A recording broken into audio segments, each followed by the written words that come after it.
ಪ್ರಭಾಮಂಡಲ ಎಂದರೇನು ಅಥವಾ ಆರಾ ಎಂದರೇನು? ಪ್ರಭಾಮಂಡಲ ಎಂದರೆ ಕೇವಲ ಕಲ್ಪನೆಯ ಬೆಳಕಲ್ಲ, ಅದು ನಿಮ್ಮ ದೇಹದ ಸುತ್ತಲೂ ಇರುವ ಅದೃಶ್ಯ ಶಕ್ತಿ ವಲಯ. ನಿಮ್ಮ ಪ್ರಾಣಶಕ್ತಿ, ಚಿಂತನೆ, ಭಾವನೆ, ನಂಬಿಕೆ ಮತ್ತು ಆತ್ಮಸ್ಥಿತಿಯಿಂದ ರೂಪುಗೊಳ್ಳುವ ದೈವಿಕ ಶಕ್ತಿಯೇ ಪ್ರಭಾಮಂಡಲ. ಶಾಸ್ತ್ರಗಳ ಪ್ರಕಾರ ಪ್ರತಿಯೊಬ್ಬ ಜೀವಿಯೂ ಒಂದು ಶಕ್ತಿ ಕೇಂದ್ರ, ಮತ್ತು ಆ ಶಕ್ತಿಯ ಹೊರಹೊಮ್ಮುವ ರೂಪವೇ ಈ ಪ್ರಭಾಮಂಡಲ. ನೀವು ಸಂತೋಷದಲ್ಲಿದ್ದಾಗ, ನಂಬಿಕೆಯಿಂದ ದೇವರ ಸ್ಮರಣೆ ಮಾಡಿದಾಗ, ಯಾರಿಗೂ ಕೆಡುಕನ್ನು ಯೋಚಿಸದಾಗ ನಿಮ್ಮ ಪ್ರಭಾಮಂಡಲ ಪ್ರಕಾಶಮಾನವಾಗಿರುತ್ತದೆ. ಆದರೆ ನೀವು ನಿರಂತರ ಭಯದಲ್ಲಿ ಬದುಕಿದಾಗ, ಅಸೂಯೆ, ದ್ವೇಷ, ಅಹಂಕಾರ, ನಕಾರಾತ್ಮಕ ಮಾತುಗಳು ನಿಮ್ಮೊಳಗೆ ತುಂಬಿದಾಗ ಅದೇ ಪ್ರಭಾಮಂಡಲ ನಿಧಾನವಾಗಿ ದುರ್ಬಲಗೊಳ್ಳುತ್ತದೆ. ಪ್ರಭಾಮಂಡಲ ಕಣ್ಣಿಗೆ ಕಾಣುವುದಿಲ್ಲ, ಆದರೆ ಅದರ ಪರಿಣಾಮಗಳು ನಿಮ್ಮ ಜೀವನದಲ್ಲಿ ಸ್ಪಷ್ಟವಾಗಿ ಕಾಣಿಸುತ್ತವೆ.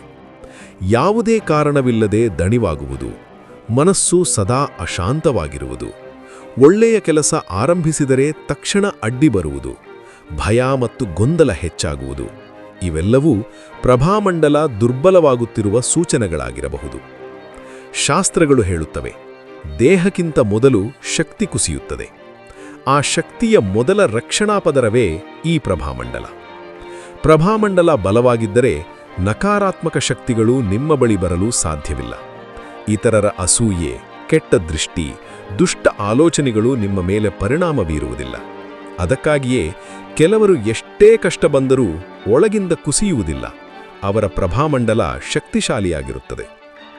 ಪ್ರತಿಯೊಬ್ಬರ ಪ್ರಭಾಮಂಡಲ ಒಂದೇ ತರಹ ಇರುವುದಿಲ್ಲ. ನಂಬಿಕೆ ಇರುವವರ ಪ್ರಭಾಮಂಡಲ ಬೇರೆಯಾಗಿರುತ್ತದೆ. ದೇವರ ಸ್ಮರಣೆ ಮಾಡುವವರ ಪ್ರಭಾಮಂಡಲ ಇನ್ನಷ್ಟು ಪ್ರಕಾಶಮಾನವಾಗಿರುತ್ತದೆ. ದೇವಿ ಶಕ್ತಿಯನ್ನು ಆರಾಧಿಸುವವರ ಪ್ರಭಾಮಂಡಲ ಕವಚದಂತೆ ಕಾರ್ಯನಿರ್ವಹಿಸುತ್ತದೆ. ಪ್ರಭಾಮಂಡಲ ಎಂದರೆ ನಿಮ್ಮ ಆತ್ಮದ ಭಾಷೆ. ನೀವು ಮಾತನಾಡದೇ ಇದ್ದರೂ ನಿಮ್ಮ ಪ್ರಭಾಮಂಡಲ ನಿಮ್ಮ ಸ್ಥಿತಿಯನ್ನು ಜಗತ್ತಿಗೆ ಹೇಳುತ್ತದೆ. ಅದಕ್ಕಾಗಿಯೇ ನಿಮ್ಮ ಪ್ರಭಾಮಂಡಲವನ್ನು ನಿರ್ಲಕ್ಷಿಸಬೇಡಿ. ಅದು ಬಲವಾಗಿದ್ದರೆ ನಿಮ್ಮ ಜೀವನವೂ ಬಲವಾಗಿರುತ್ತದೆ. ಅದು ಶುದ್ಧವಾಗಿದ್ದರೆ ನಿಮ್ಮ ದಾರಿಯೂ ಶುದ್ಧವಾಗಿರುತ್ತದೆ. ಪ್ರಭಾಮಂಡಲ ದುರ್ಬಲವಲ್ಲ, ಅದು ಕೇವಲ ಜಾಗೃತಿಯನ್ನು ಕೇಳುತ್ತಿದೆ. ಮತ್ತು ನೀವು ಇದನ್ನು ಕೇಳುತ್ತಿದ್ದೀರಿ. ನಿಮ್ಮ ಪ್ರಭಾಮಂಡಲ ಈಗಾಗಲೇ ಜಾಗೃತವಾಗುತ್ತಿದೆ. ಹೃದಯ